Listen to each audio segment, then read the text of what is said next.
ಅರಿತುಕೊಳ್ಳದ ಮನಸ್ಸುಗಳ ಮುಂದೆ ಎಷ್ಟೇ ಅರಚಿಕೊಂಡರೂ ಪ್ರಯೋಜನವಿಲ್ಲ. ನಮ್ಮನ್ನು ಅರಿತುಕೊಳ್ಳುವವರು ನಾವು ಮೌನವಾಗಿದ್ರೂ ಅರಿತುಕೊಳ್ಳಬಲ್ಲರು. ಸಂತೋಷವೆಂದರೆ ನಾವು ಬಯಸಿದನ್ನು ಪಡೆಯೋದಲ್ಲ. ಕಣ್ಣುಗಳು ತಮ್ಮನ್ನು ತಾವು ನೋಡಿಕೊಳ್ಳುವುದನ್ನು ಬಿಟ್ಟು ಉಳಿದೆಲ್ಲವನ್ನ ನೋಡ್ತವೆ. ಹಾಗೆ ಜನರು ತಮ್ಮ ತಪ್ಪುಗಳನ್ನ ಬಿಟ್ಟು ಬೇರೆಯವರ ತಪ್ಪುಗಳನ್ನೇ ನೋಡ್ತಾರೆ. ಉಸಿರಿಲ್ಲದ ಶವದ ಮುಂದೆ ಕೂತು ಎಷ್ಟು ಅತ್ತರೇನು ಫಲ. ಉಸಿರಿದ್ದಾಗ ಕಡೆಗಣಿಸಿ. ನಾಯಿಗೆ 3 ದಿನ ಊಟ ಹಾಕಿದ್ರೆ 3 ವರ್ಷ ನೆನೆಸುತ್ತೆ. ಮನುಷ್ಯನಿಗೆ 3 ವರ್ಷ ಊಟ ಹಾಕಿದ್ರೂ ಕೂಡ 3 ದಿನಕ್ಕೆ ಮರೆತು ಬಿಡ್ತಾನೆ. ಒಬ್ಬ ವ್ಯಕ್ತಿ ನೋವಿನಲ್ಲೂ ನಗುವುದನ್ನ ಕಲಿತಿದ್ದಾನೆ ಅಂದ್ರೆ ಜೀವನ ಅವನಿಗೊಂದು ದೊಡ್ಡ ಪಾಠ ಕಲಿಸಿದೆ ಎಂದರ್ಥ.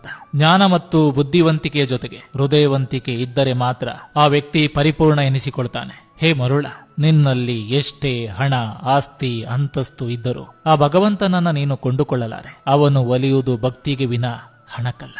ನಿನ್ನಲ್ಲಿ ನಿರ್ಮಲವಾದ ಭಕ್ತಿ ಇತ್ತೆಂದರೆ ಅವನು ಯಾವುದಾದರೂ ಒಂದು ರೂಪದಲ್ಲಿ ನಿನ್ನ ಮುಂದೆ ಬಂದು ನಿಲ್ತಾನೆ. ಅದನ್ನು ಗ್ರಹಿಸುವ ಮನಸ್ಸು, ನಂಬಿಕೆ ಮತ್ತು ಸಹನೆ ನಿನಗಿರಬೇಕು. ಸತ್ಯವನ್ನು ಹೇಳುವ ಅಭ್ಯಾಸ ಮಾಡಿಕೊಂಡರೆ